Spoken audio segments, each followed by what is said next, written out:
बाहेर पाऊस पडतोय. बाहेर पाऊस पडतोय ना. मामाने पहिल्या पावसाचे मुठे आणले. चल त्याचं कालवण बनवू. आज आपण खुशीसाठी मुठ्याचं कालवण बनवायचं आहे. तिच्या मामाने मुठे आणून दिलेत गावावरून पहिल्या पावसाचे. त्याच्यासाठी लागणारं साहित्य: कांदा, लसणाच्या 4-5 पाकळ्या, कोथिंबीर, मीठ, गरम मसाला, धना पावडर, हळद, लाल तिखट आणि हा तळला मसाला. कांदा खोबरा भाजलाय गॅसवर. त्यात थोडीशी दालचिनी लवंग टाकून वाटून घेतलंय. आणि हे चण्याच्या डाळीचं पीठ.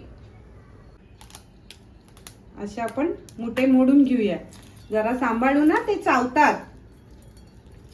आणि मग त्यांना स्वच्छ पाण्याने 3-4 पाण्याने धुवून घ्यायचंय. हे असे स्वच्छ धुवून त्याचं असं हे मी तुम्हाला ओपन करून दाखवते. हे असं ह्याच्यातली घाण आहे ना, ही काढून टाकायची. आम्ही हे ना चण्याच्या पिठाने भरतो म्हणून हे घेतोय मी साफ करून. आणि हे आहे ना, ह्याचं पण हे सगळं कवर काढायचंय वरचं आणि स्वच्छ धुवायचे. आता पहिला गॅस लावून घेतलाय. कढई तापत ठेवली आहे. तेलात लसूण टाकायचंय. तो गोल्डन झाला का त्यात लाल तिखट टाकायचंय. लाल तिखट टाकलं की त्याच्यात हे नांगे मोडून टाकलेले निवडून ठेवलेले टाकायचे आणि ते परतून घ्यायचे चांगले तेलामध्ये.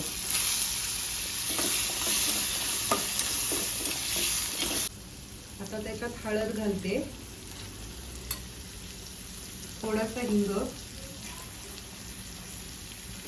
आणि हा तळला मसाला जो मी कांदा खोबऱ्याचा बनवलेला आहे, भाजून तुम्हाला सांगितले, तो घालायचा. आणि आता आपण हे मिक्स करून त्याच्यात पाणी घालायचं.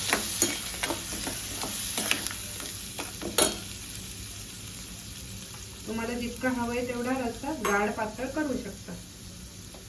तुमच्या हिशोबात पाणी घाला. रस्सा आपला उकळतोय तोपर्यंत मी बोलले ना, चण्याचं पीठ भरून आम्ही करतो. त्यासाठी मी कांदा घेते पहिला आणि त्याच्यात धण्याची पावडर थोडी, लाल तिखट 1 चमचा, हळद अर्धा चमचा, मीठ चवीपुरतं, कोथिंबीर आणि चण्याच्या डाळीचं पीठ. आणि त्याच्यात थोडा तळलेला वाटण घालणार आहे. आता हे सगळं एकत्र करायचं, गोळा करायचा ह्याचा आणि ते ह्याच्यात भरायचे. अशा प्रकारे मी बेसन भिजून घेतलं असं सरसरीत. आता हे ह्याच्या कवचामध्ये भरायचंय. असं मस्त घट्ट दोन्ही हाताने भरायचंय आणि आपला रस्सा उकळतोय ना, त्याच्यात हे टाकायचंय.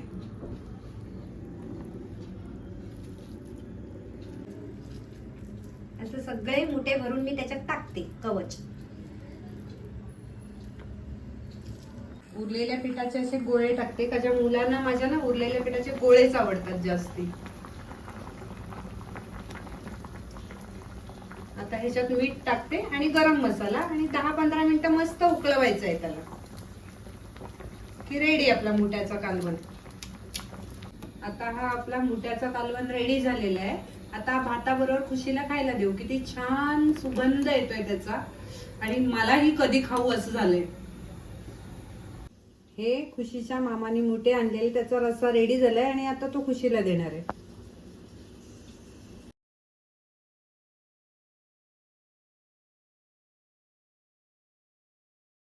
हे घे खुशी, मुठ्याचं कालवण.